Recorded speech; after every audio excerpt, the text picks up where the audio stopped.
What's going on, y'all? Machiavelli Mills TV. So Dwayne "The Rock" Johnson has a new movie coming out called Red One, right? Now, I'm not super excited to see this film. I'm not. I might end up watching it just because, I like to go to the movies on $5 Tuesday and just check movies out. I got that whole thing from my mama. My mama done that for a long time. And so we used to live real close to a movie theater at one point, and so we used to go on Tuesdays for $5 a lot after work and stuff, right? But anyway, like over the years, I've seen The Rock get heavily criticized as an actor, and he gets slammed a lot. And I want to discuss the reason for that. The reason why he gets criticized a lot as an actor. And the main reason is because even in all of his movies, in most of his movies, for real, for a long time, it feels like he's just playing different variations of his WWF/WWE character, The Rock. It look like we're just watching different variations of The Rock. Seriously, in a lot of these movies, he always playing the same type of character, the muscle-bound dude, always winning every single fight he's in, always just nobody can stop him. It is always those type of roles, right? And so, it feels like he's selecting roles where he does not have to be any different. And when you got those type of roles, we don't see no range in Dwayne "The Rock" Johnson as an actor. You know what I mean? Compared to a Dave Bautista.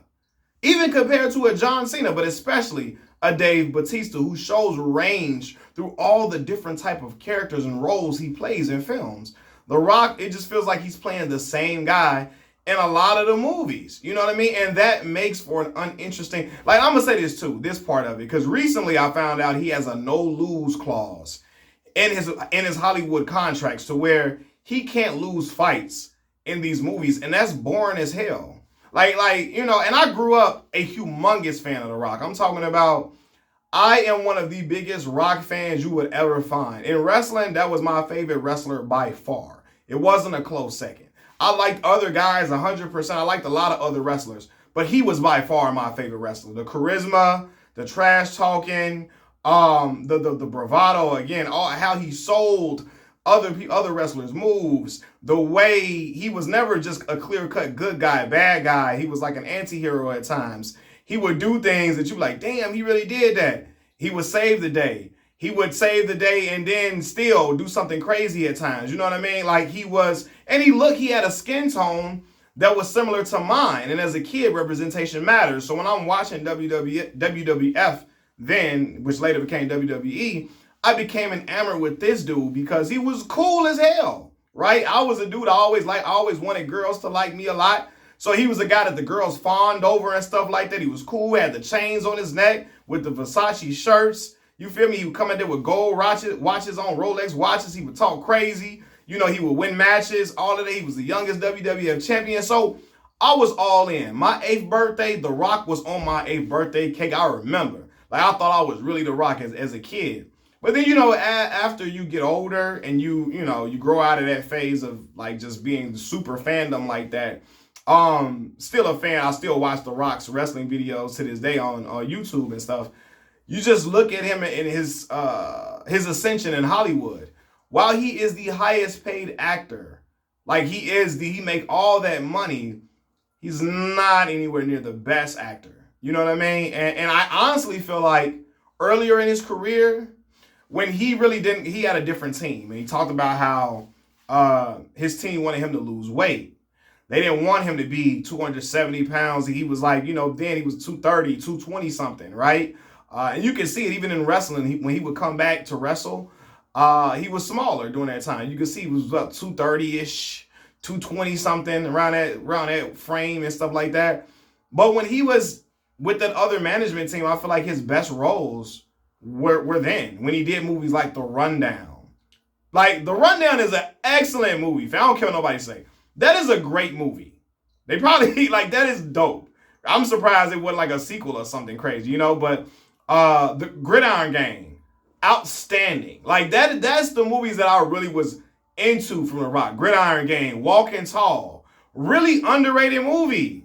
Really good movie, man. Be Cool was probably the most range we've ever saw from The Rock, where he broke his usual character archetype in that film, and you like, damn, he really did a good job in this movie, man. We saw range from him, man. From him. Even movies like what's the other one? My daughter and my little sister really love this movie, The Game Plan. Right now, I'm not, as I got older, I strayed away from a lot of Disney movies as I got older, but that is when I really appreciated him. Finding out he had a daughter, him being a quarterback of a football team, finding out he was a self-centered, really high-paid athlete, find out he had a daughter that he knew nothing about, and how he responds and develops a relationship with the daughter that he knew nothing about, and how the team embraces her, and he embraces the title as a father. That was a really dope movie, man. My daughter loved it, my little sister loved it, and that's when he was smaller, right? After he got rid of that management team, he decided to pack on a whole bunch of muscle mass. And a lot of y'all will say whatever way y'all feel like he packed it on, you know what I mean? When he packed on muscle mass, it felt like he really just wanted to be Black G.I. Joe, you know, and those were the roles that he was really in. Now, I did like some movies with him being muscle bound. I like Jumanji, the Jumanji remake. I really like that one. Pain and Gain was the Central Intelligence. Those are good movies, you know, but I feel like his best work was when he was a smaller guy, but when he had the other management team, when he wasn't just the super Incredible Hulk looking dude and he was just winning every single fight in every movie. You know what I mean? Cause then it was more depth to the characters. It was just like he was playing different characters sometimes. It felt like it was different a little bit. You know, it was similarities in the roles for sure, but it felt different a little bit. Like these ones is like, yeah, I know where this is going for the 20th time, even though they sell because people like watching The Rock on screen. He gets a way to get people to the box office. He gets people to the movie theater and watch him for sure. Because again, I said I'm probably still going to see Red One, even though I'm not super excited about it. Just because I'm a movie goer. I like going to the movies to watch movies. Some people don't, but I like that experience. I've always been in that experience since I was yay high. You know what I mean? So yeah, man. But yeah, and when I look at like the roles that Dave Bautista performs, right? Because he's a former wrestler, John Cena, wrestler. This is probably John Cena's. I think he said this is last year wrestling, coming up. But when I see them in movies, especially Bautista, it seems like they let the movie directors guide them. Bautista and John Cena. They let the directors guide them on how to act and how the characters should respond in certain situations. On the other hand, on the contrary, The Rock seems to tell the director how to change the storyline to fit his character. And to where he can fit his character, and his character is always coming out on top. And if your character always winning in every fight, it's just a predictable storyline. I like to see a character have a fall and then ascend a lot of times in movies. And not every movie has to be like that, because that would just be always predictable too. But at some point, I want to see The Rock's character have a fall, and then like you remember in The Dark Knight Rises, where Christian Bale as Batman, he get whooped and beat. First, he already beat up at the beginning of the movie.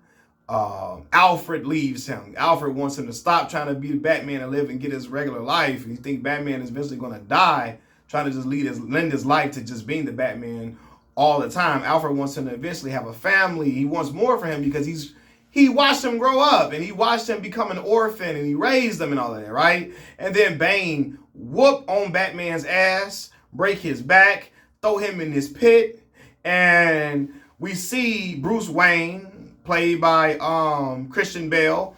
We see him like build himself up mentally, and climb out of the pit and save Gotham. And you know, all of that, he has this rise that is beautiful to watch, that makes that film. Dark Knight Rises, The Dark Knight gets a lot of praise, as it should. The Dark Knight Rises is really, really done very well. Christopher Nolan did an excellent job with that trilogy, right? But it made the ending, and then how it ended and how we thought it was going to end, how we thought it ended, and what it turned out to be at the very, very end of the movie, definitely dope. But his ascension, his fall and his ascension made the movie even better. And I think that The Rock can have that. He should have that more in his films. You know what I'm saying? Like, when I'm be real, like, and because I feel like he's playing different different variations of The Rock, I'm not always excited to watch the movies. I was not excited to go watch Black Adam, and so I didn't want to run to go watch Black Adam like that. You know what I'm saying? Like I didn't. I didn't want to run and watch Hobbs and Shaw, and you know what I'm saying? Like I didn't. You know, so yeah, and he's not the only one I feel like been playing the same type of roles. Ryan Reynolds, Chris Evans, they starting to play the same characters over and over again too a little bit. But you know, I feel like he can give us some different type of roles, man. He can get into serious drama. Try to see if we can. Hopefully, we can see if we can get some of that out of The Rock, man. That would be dope to watch. You know what I mean? Like if we saw The Rock in a. I'm using Denzel Washington, which is the greatest actor of our generation, right? But if we seen him in roles like Fences or Training Day, or you know what I mean, something like that, man. Like where it's just not solely action based, but it's a lot of drama in the film. Where it's like, damn, look at how he's delivering this. You know, those type of roles, man. Yeah, I would like to see him in those type of movies, but he gets a lot of criticism because he's just playing different variations of The Rock. And the best work from him is when the Gridiron Gang, where he's helping he's like over a football team in a juvenile detention center and trying to get these kids to change their life. Him and Exhibit in the movie. We see a young